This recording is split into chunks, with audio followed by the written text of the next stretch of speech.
smart lander for developing the moon is a technical demonstration mission to obtain common technologies indispensable to future space exploration. That is a recent activity for exploration.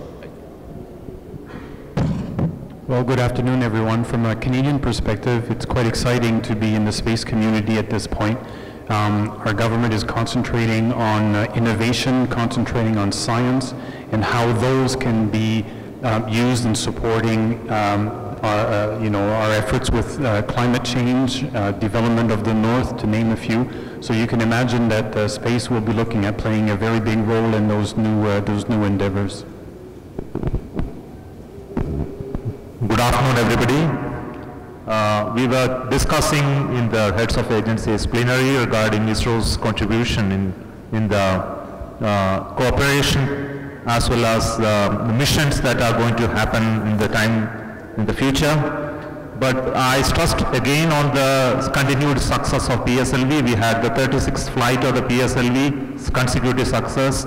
Today morning, putting 6 satellites in one orbit and one in another orbit. We also have continued success of GSLV, and we would like to have our next generation launch vehicle first launched by the beginning of 2017. The most important thing ISRO is stressing on today is the application development based on remote sensing.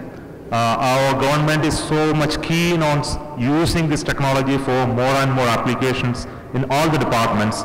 Very interesting things are coming out, such as we have almost 1 lakh villages in our country which require to have connectivity. We have created a database through space-based information system that you can go to each of those village database and then collect all the resources that the village is having in terms of drinking water, land utility, the cultivation requirements, etc. for almost 100,000 villages. We also have created app-based systems for our vehicle tracking. We have also the heritage sites in India. We have plenty of them. And each of them are tagged now, which we can use them to preserve, to control the construction around them, the utilization of the space around them, and to develop it into better places.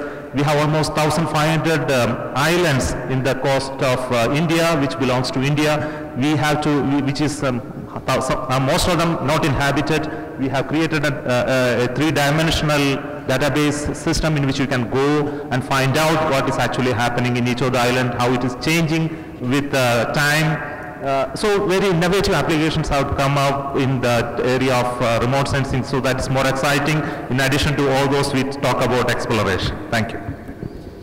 Thank you very much. That was the easy part. Now, we start with questions. Raise your hands and make sure that, okay, 1, 2, 3, 4, 5. I'll start with the lady in the second row. She'll raise it first. And then I come in first row. Green shirt volunteer, please.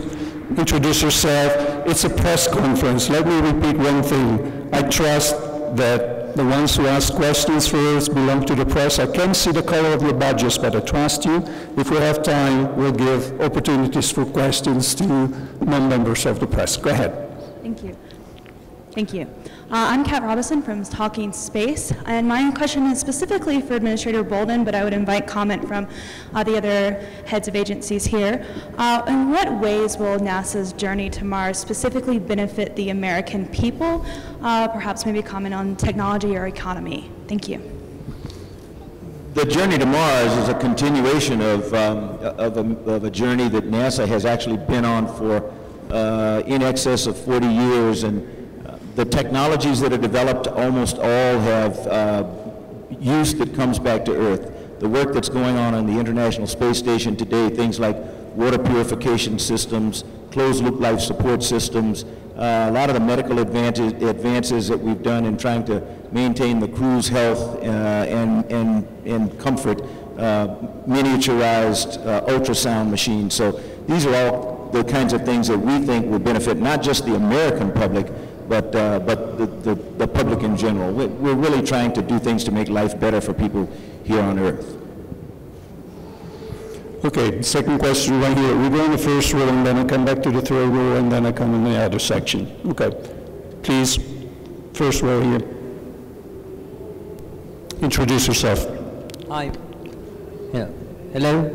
Hi, my name is Felipe Vélez. I am a lawyer, but also I am a journalist. And I'd like to know, as a Mexican lawyer, how we actually can help benefit our government, our society, to build new trends in space exploration towards our current society, which is very hurt by policy making, by unstable economy, and any threat that actually is coming. So how's NASA, how are all the agencies willing, or in any case, ready to face budget cuts, or in any case, how to work on the budget, specifically on exploration, on space exploration?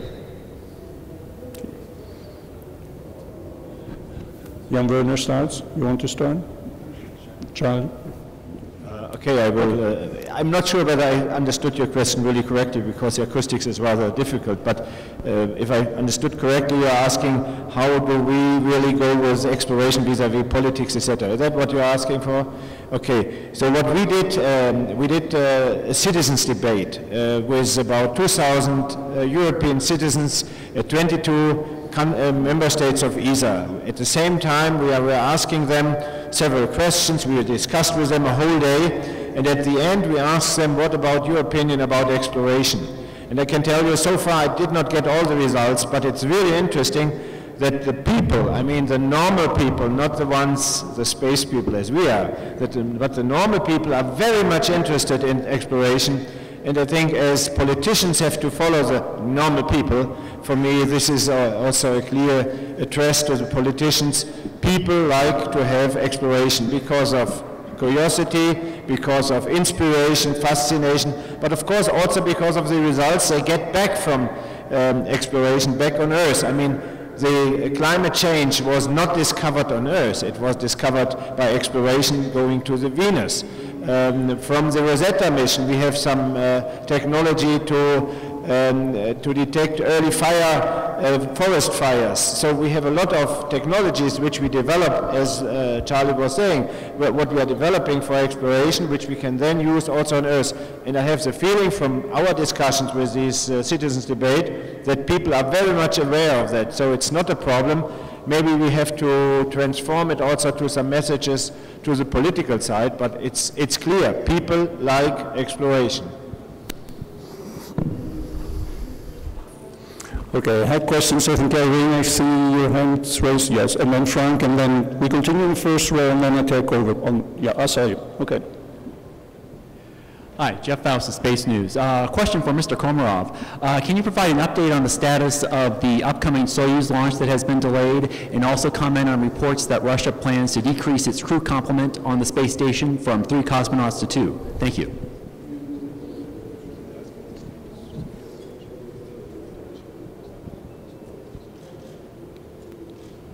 So we have delay of Soyuz launch due to some anomalies that we detected, and together with our partners we informed them about all measures implemented to control the situation. We plan the launch by the end of October, and we check the schedule, how it will influence the other missions, and all our partners are fully informed about what are the developments, what are we doing.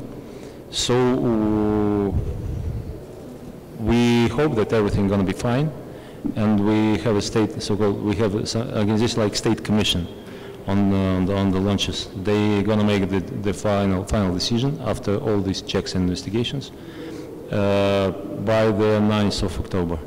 So the second.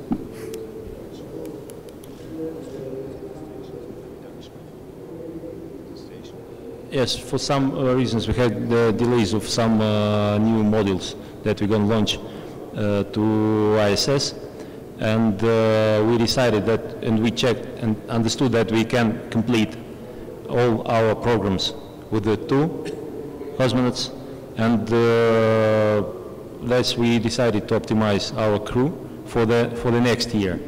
and we discuss with our partners the opportunities to maybe to use this free seat for them in the nearest future. We expect some requests on their side, and next year, I mean starting from 2018, we may reconsider that decision.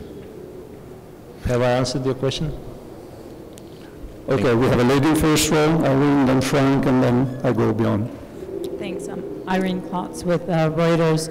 For Mr. Bolden, can you envision a day where NASA would stand down from SLS if commercial interplanetary transportation is available from companies like SpaceX and Blue Origin? That's a hypothetical, Irene, that I can't imagine, but who knows. SLS presents a capability that doesn't exist today. It's a heavy lift capability that can get the types of payloads to Mars for human missions, but it's also a lift capability that will enhance our outer planets missions by decreasing the transit time years, if you will. When we look at the Europa mission as an example, I won't get my numbers exactly right, but I think it decreases the transit time from 5 years to somewhere in the neighborhood of 2. That's significant. So, you know, what my hope is that the heavy lift vehicles that come on from the commercial entities will be able to help us with getting cargo and getting the types of supplies to support humans to Mars. That would be what I would envision in the future. Okay, thank you, Frank. First row, I come over the next section. Let me finish with this side, and then I promise I'll be with you. Thank you. I'm Frank Mooring with Aviation Week. Can you hear? Okay. I'm Frank Mooring with Aviation Week. Close to the mouth. Okay, try again. Is that working? Now? Yeah. Okay. Frank Mooring with Aviation Week. For 2 questions for Jan Werner about your human space program. You mentioned the politicians. What are the prospects for extending ESA participation in the space station after 2020? And then beyond the space station, what's the status of Europe's human beyond low Earth orbit planning? We've heard about the lunar village. We've also heard from from your human spaceflight director about perhaps some sort of cislunar space hab between the Earth and the Moon. Okay, so the first one, ISS, I'm personally convinced that Europe should continue to be a stable partner for the International Space Station. This is a personal commitment which I give, but of course I'm totally dependent on the member states of ESA. We will have on the 1st and 2nd of December a ministerial meeting, a council meeting on ministerial level in Lucerne in Switzerland, and I will propose that we decide, that the member states decide to go on to 2024. So why is it important to decide that right now? Because, for instance, of the barter element. The barter element, to have the value of the seats for the astronauts, we have to develop it, and we have to, of course, to discuss with our partners, especially in this case with NASA, about the barter element for future astronauts' flights. So I will propose that. It's already written. We are in discussion with the member states, and I hope that we get the commitment of the member states within ESA, which are participating so far with the International Space Station, that they will go on. My feeling is, you are asking about that, most probably it's positive. It's positive. Okay. There are some discussions about money always, but it's positive. Second one is, if we consider that the ISS lasts until 2024, there's some discussion about 2028, but now think about 2024, then it's important that we discuss right now together with our international partners about what happens afterwards.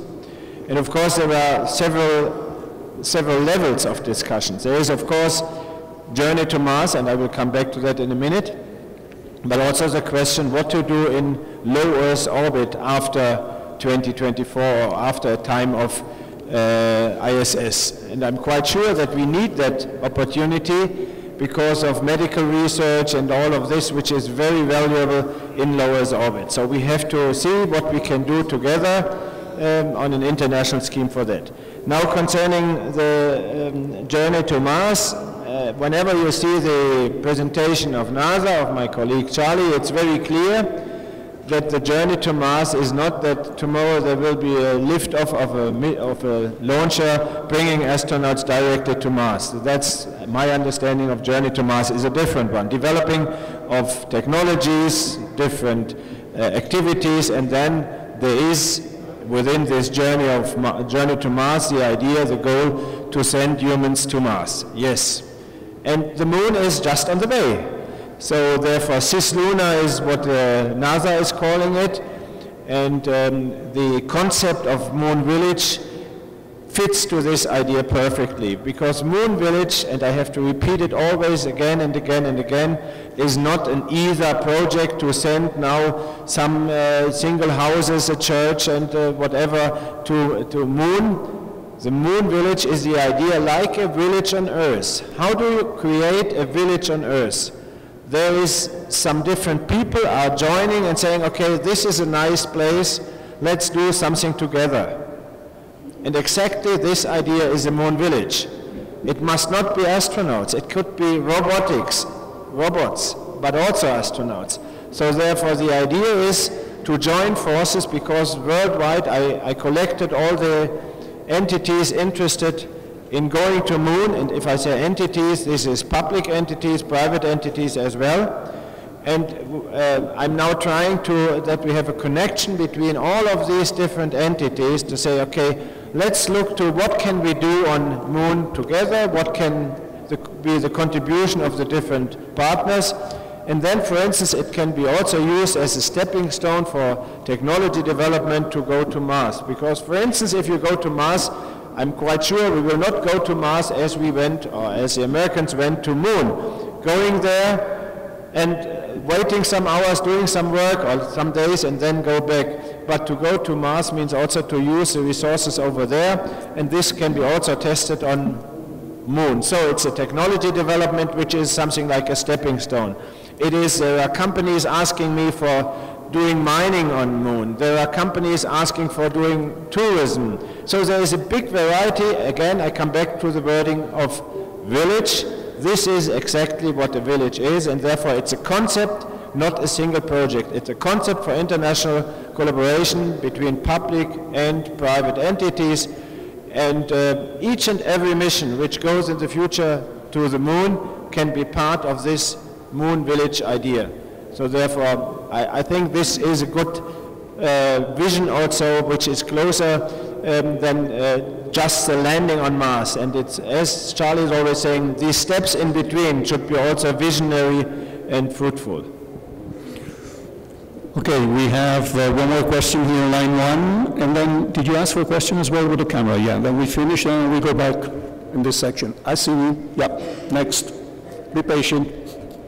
Thanks. Stephen Clark from Spaceflight Now. A question for Charlie Bolden. There was an Inspector General's report a couple of weeks ago about commercial crew, likelihood of it slipping till maybe mid-2018 or later. Do you agree with that assessment? And I'm curious, what do you think are the causes of that? Is it a question of funding maybe, or is it a question of the normal growing pains of a spacecraft development project? And then tied to that last part is, are you thinking about purchasing more Soyuz seats from Roscosmos for 2019? If you look at our projections and you look at what we're seeing, we anticipate that we'll fly the uncrewed demonstration from both providers next year. We see nothing currently that says that won't happen. And then the first crewed missions in 2018. When we look at what comes to us from the supplier. So we're relatively confident that we're going to make that. This is it's a development program, and everybody needs to keep that in mind. With that said, we are not presently looking at any additional seats beyond those that we have already purchased. Okay, we take the last one in the first row, and then we got to the gentleman with the beard. Now we come back. Yeah, my name is Ivan Moreno from Houston, Texas, to Mr. Charles Bolden. 4 years ago, I was in Florida for the first SpaceX mission to the ISS. In a conference, you explained us that scientists were able to base it on the lunar samples, make artificial fruit and concrete. So something that we can use to colonize Mars and Moon. So my question is, 4 years after, are we still on the same path? Are we making progress, or things have changed, or are we on the same potatoes over there, like the movie says? Well, I think we're not only on the same path, I think the progress that has been made is nothing, to be quite honest, is nothing short of remarkable. We're not on drawing boards anymore. We're actually, try this one. Okay. I was saying the progress has been nothing short of remarkable. We've tested the SLS booster, we're testing RS-25 engines. If you go to Michoud, we're cutting hardware and we're putting the barrel sections together for what we call the core stage of SLS up outside of Glen in Ohio. We're actually testing the structural test article for the service module from ESA. More importantly, our commercial developers have demonstrated that they can provide a service to carry cargo to the International Space Station. I love to point to Orbital ATK. This is their return to flight coming up in October, but what's important to understand, that's the return to flight on Antares. ATK has provided us, Orbital ATK has provided 2 cargo missions in the interim. We buy the service. They went to an Atlas V to carry a Cygnus module. So that's what our contract says. The service to provide cargo transportation to the International Space Station. I could care less what the vehicle is, and they have done that according to their contract. So I think the progress over the last 4 years has been very satisfactory in my mind. And I think we're seeing routine kinds of problems that you see in any development program. If I look at Congress, we have gotten continue to get bilateral support from the Congress in terms of funding and support of the program. Congress now talks about the journey to Mars. We get support from the President. So I couldn't ask for anything better when you stop and look at everything from the 30,000-foot level. I think we're in good shape. Okay, let me go to second row, and then I come back to the first, and then I get back on the back. Thank you. And then I move on the other side. Diego Aguilar from contrasteweb.com. I have a very simple question to all the agencies. How do we keep this new age of space collaboration a peaceful one among nations? You said how?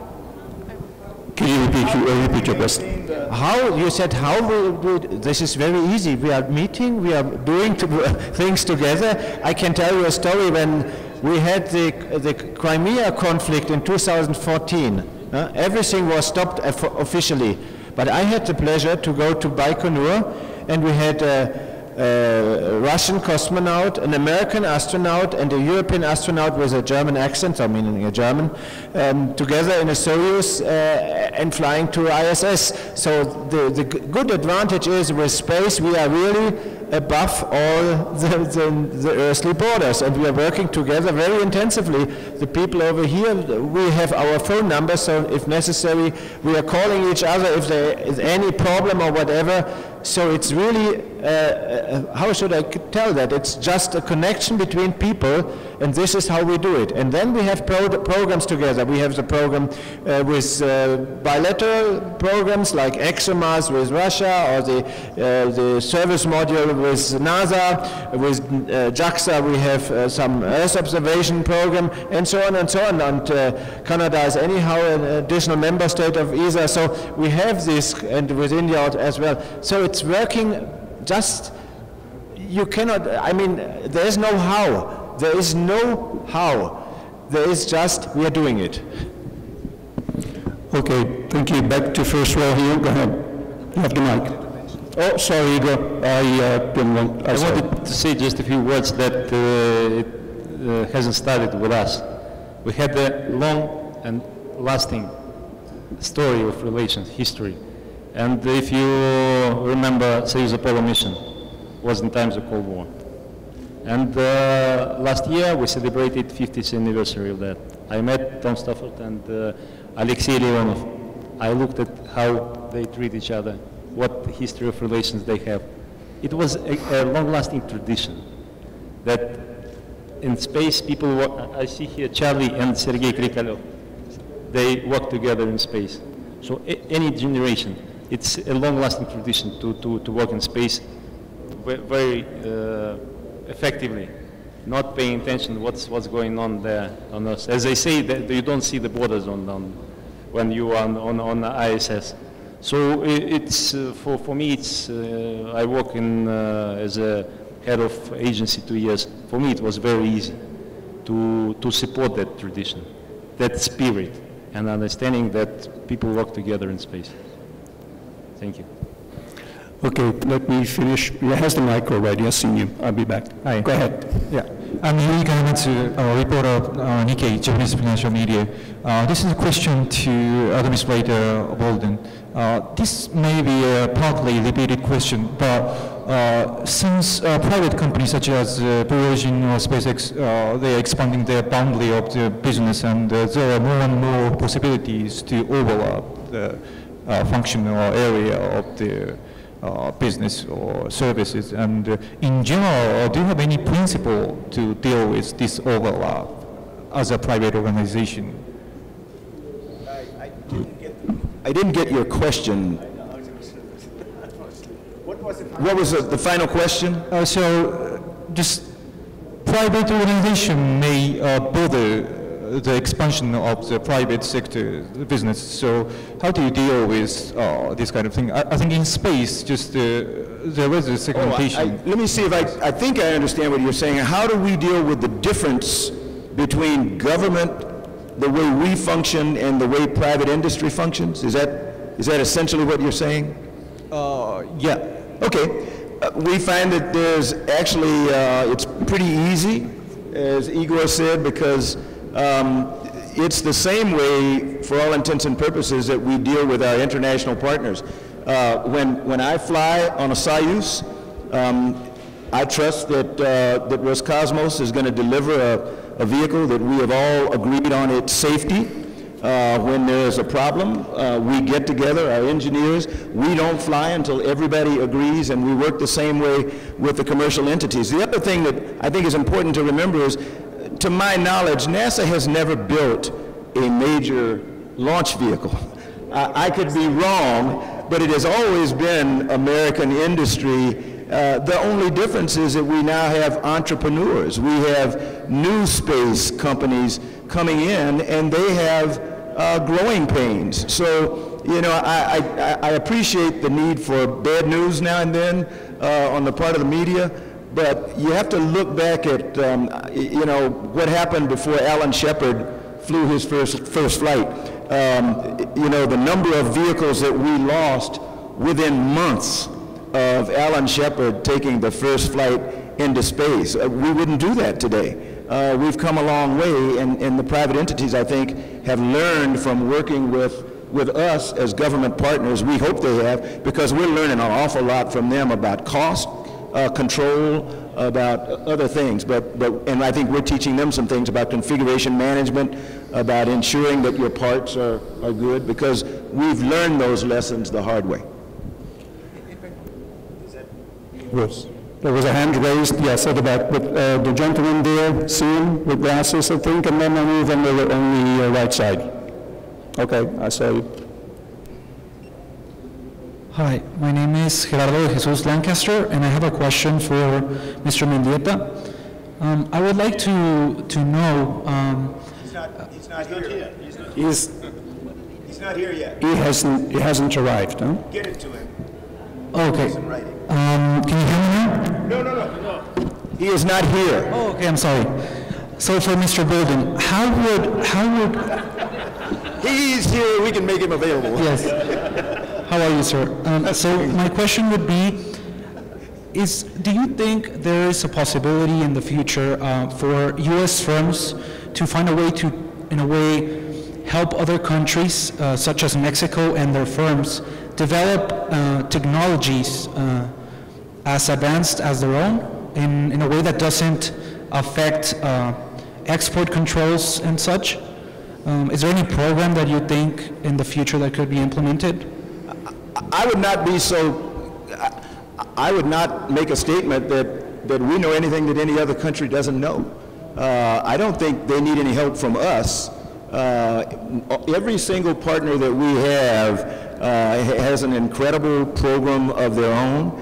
They bring their own way of doing things to the table, and that's what makes it, I think that's what makes this program that we call space exploration so exciting. You know, we didn't tell ISRO how to build MOM. They had an idea, they had a plan, and they did it, and they executed. We were a partner. You know, we don't tell anybody up here how to do things. We collaborate on what the differences in ideas. Once we have exchanged ideas and decided on a course on which we're going to go, then we all generally try to support that course of action. The journey to Mars is the same thing. It's like Jan said, you know, there's no difference that I know of in any of our approaches to getting humans to Mars. We all want to do some different things along the way. Everybody wants to go back to the surface of the moon. I don't think there's anybody on this platform that doesn't want to do that. You know, NASA has said, okay, we'll take the lead on putting humans on the surface of Mars, but somebody else has to take the lead in getting humans on the surface of the moon while we're spending 10 years in lunar orbit. So I think Jan hit the nail on the head. There's no difference in what we're talking about. It's just, you know, who does what and how do we do it? Okay, I saw 3 hands raised here on the right. We'll come down the first row, please, here on your left side.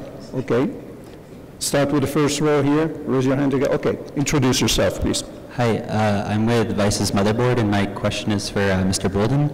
I understand you went to Beijing a couple of months ago, and so I was wondering what NASA is doing to overturn the moratorium on bilateral cooperation with the Chinese. Nothing.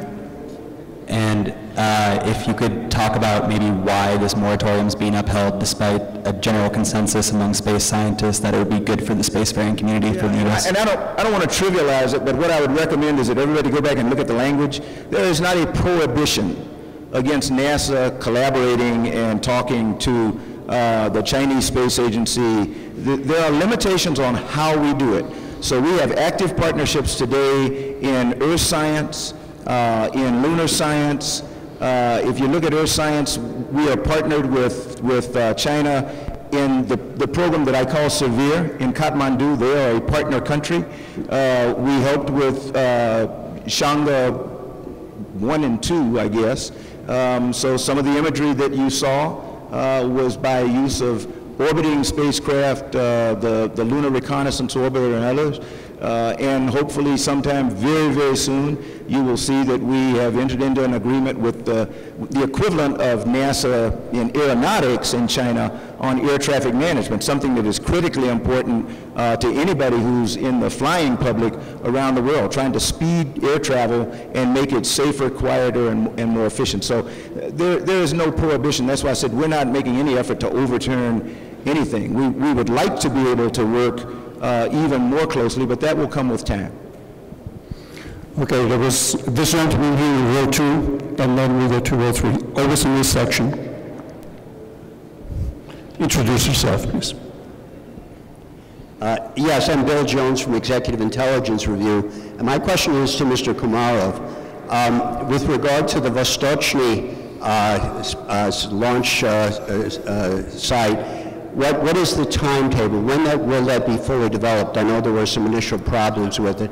And secondly, it is a part of the Russian attempt to develop the Far East. And you had a conference last month in Vladivostok with a lot of Korean, South Korean, and Japanese participation interested in investing in the Far East.